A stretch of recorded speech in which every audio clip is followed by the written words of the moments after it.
Hi everybody and welcome back to my channel. It's Russell with Ink and Paper Blog. How are you doing today? I hope you are doing very, very well. It is Sunday and I hope you guys are having a good last day of your weekend before the week starts again. The holiday season has started. We are decorating for Christmas in our house and Christmas will be here before you know it. So yeah, that's crazy. The weather made a big change from yesterday to today and a storm is coming in. So I apologize for the lighting. It's a little funky. But it is what it is. You deal with what you got to deal with. I want to say thank you very much to everyone who watched my announcement video for my 2018 Around the World in 1,000 Pages book club that I posted yesterday. I posted on Twitter that Victor was going to be the first author from North America, and he responded that he was excited to represent North America on this journey, and he was excited to see what's going to happen next. So that was super duper cool, and I am hoping you will all join in. If you haven't had a chance, that video's up from yesterday. Take a look and join me on my book club journey around the world. Today I'm coming to you with a book haul, which I've tried to film twice, but I have too many books. So I have shortened it, and I'm going to wind up doing 2 book haul videos. So this one will stay shorter.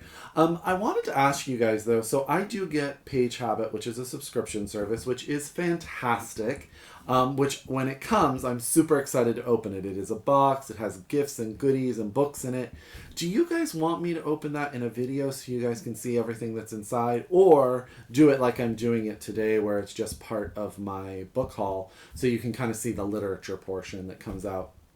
Let me know below in whatever comment you leave so that I can sort of do that the way that will be best for you guys. But I will also link Page Habit below. If you're looking for something to do for people for Christmas who are readers, I highly recommend it. It comes with the neatest, coolest little gadgets in it, and also some phenomenal books, which I'm about to tell you about. So let's get started.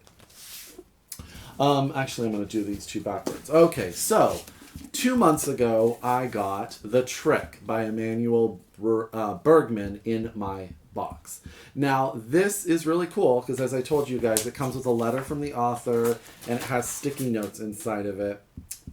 And the author sort of mentions different things that you should know about sections of this book.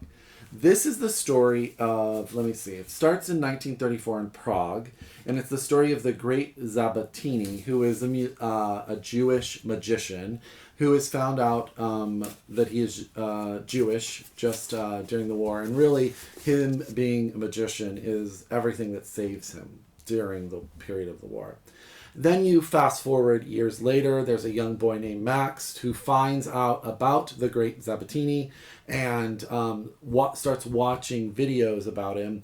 And there is one section of a video that's missing about a spell or something about love.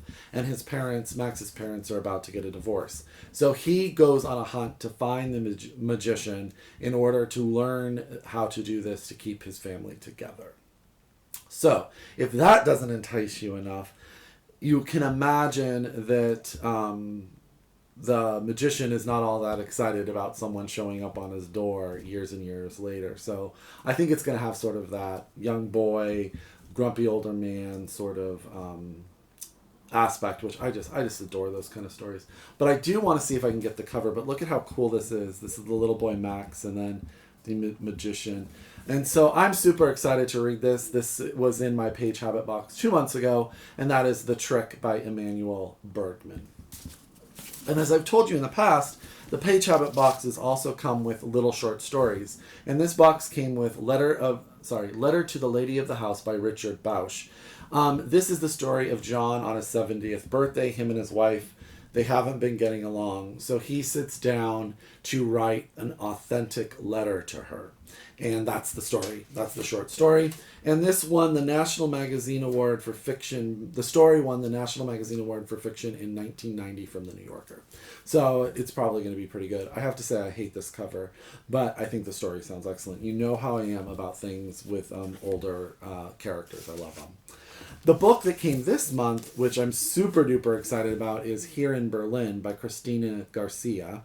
Now, Cristina Garcia was shortlisted?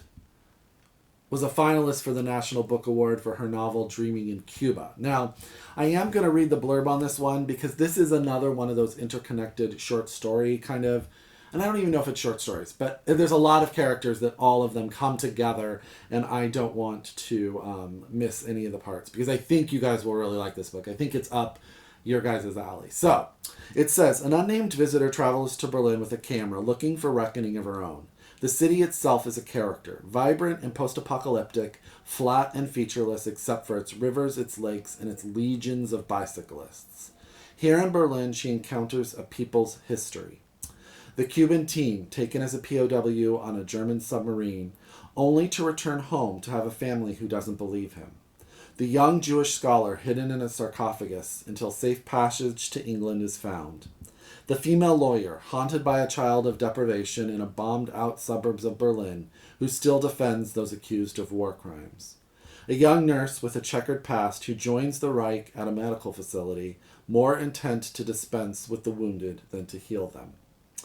And the son of a zookeeper at the Berlin Zoo, fighting to keep the animals safe from both war and increasing starving population. I don't know that it says the year, but it looks like this takes place during World War II.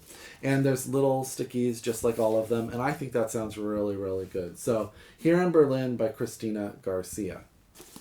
And then the short story that came with this one is Kansas Boys by Becky Mandelbaum. This is about a guy, Peter, whose girlfriend leaves him, and so he is trying to get her back, and he accepts a job with a arthritic one-handed veteran artist with an obsession for past love. So that seems pretty fun, and that's a kind of a crazy cover. So that's the two short stories. So that was Page Habit. Again, I'll link them below. A great Christmas idea, or a great way to spoil yourself, guys. There's different options. You don't have to get it every month. You could get it every quarter. So check it out. Check it out. I highly recommend it.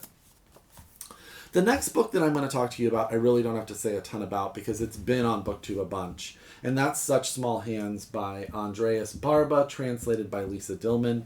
And the copy that you mostly know is the British version that is green with a little pink girl on the front.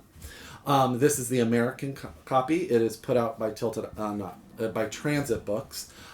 Transit Books is a local independent publisher here to me in the Bay Area of California. They put out Kintu, which I recommended, which is a chunkster of a book that has been on a bunch of year-end lists.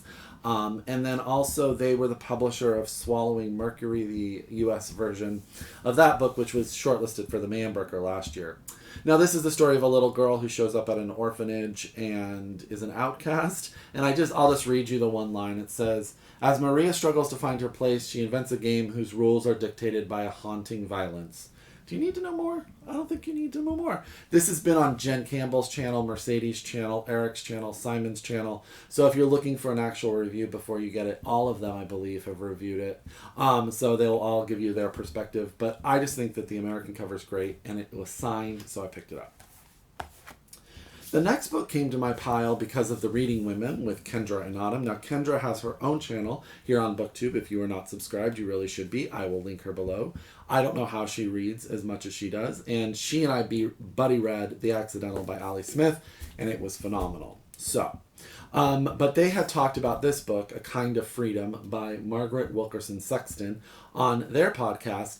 And Margaret is actually local to me in the Bay, and this was longlisted for the National Book Award, and this cover is just fantastic. This is a generational story about 3 generations. The mother, who just after World War II, I think her name is Evelyn. She's a Creole woman who lives in New Orleans.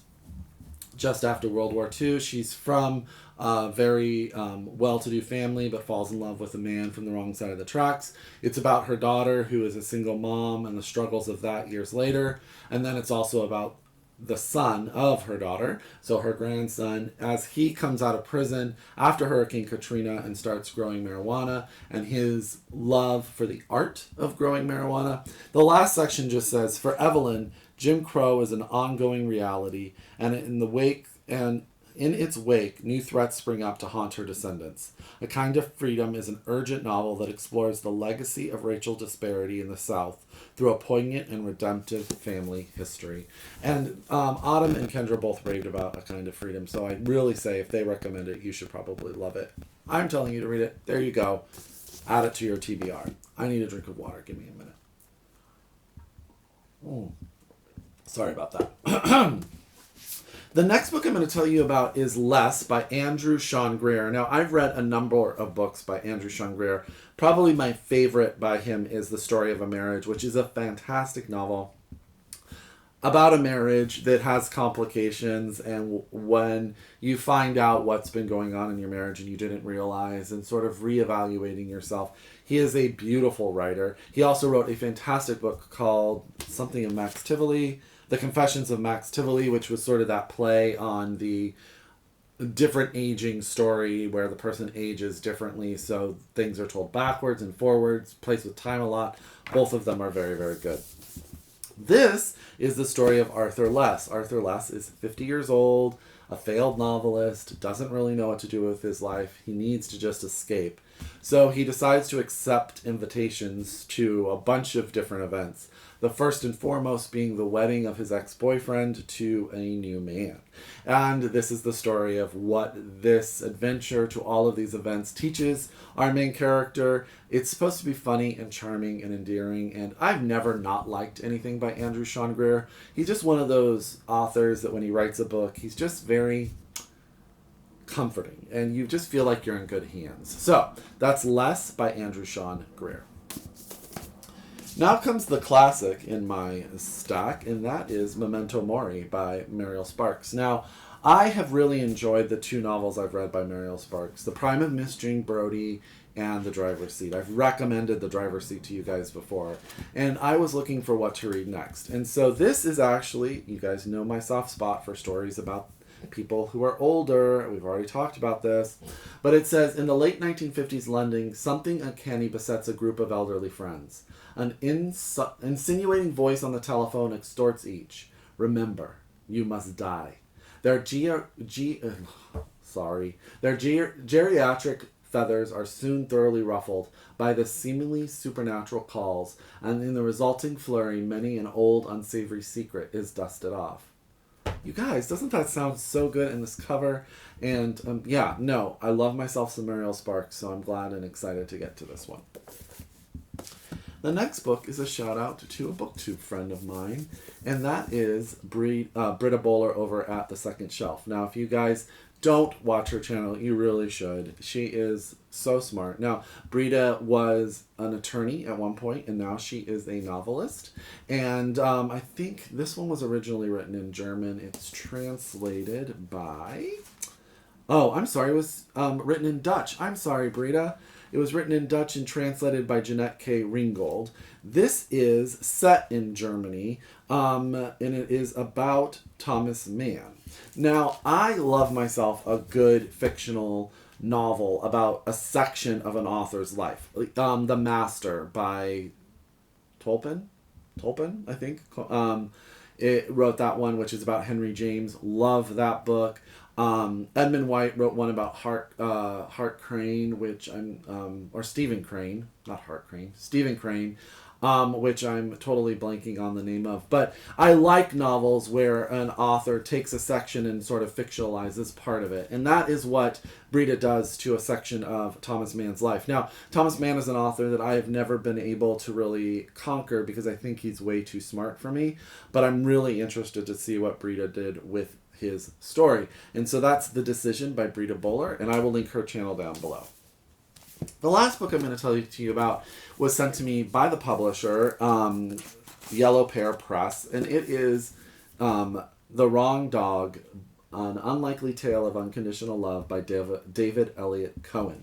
I'm super excited to get to this, only because every once in a while, I just like a true story about a person and their pet.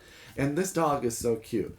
And I've heard that there's a lot that goes wrong. It's a trip across the United States, and it's about the relationship that this man, David Elliot, who is a best-selling author, and I think he's a, what's it called? A journalist of some sort, or an editor, or something like that. I can't remember. But I'm super excited to listen or read and get involved in sort of this. Like, I just like these sort of heartwarming things. So that's The Wrong Dog by David Elliot Cohen. If you like books that are true life about animals and people, I'm pretty sure this will probably hit all those points. Thank you very much, Yellow Pear Press, for sending this to me. Okay, guys, so that is book haul part 1. I do have another stack sitting over there, so you'll probably get a book haul again in a week or so. Have you guys read any of these books? Let's talk about them below. Did any of them pique your interest? As always, if you are a return subscriber, thank you so much. I really appreciate it. Welcome back. If you are new to my channel, welcome. Thank you so much. I hope you liked this video. Until next time, happy reading, and I will talk to you guys soon. Bye!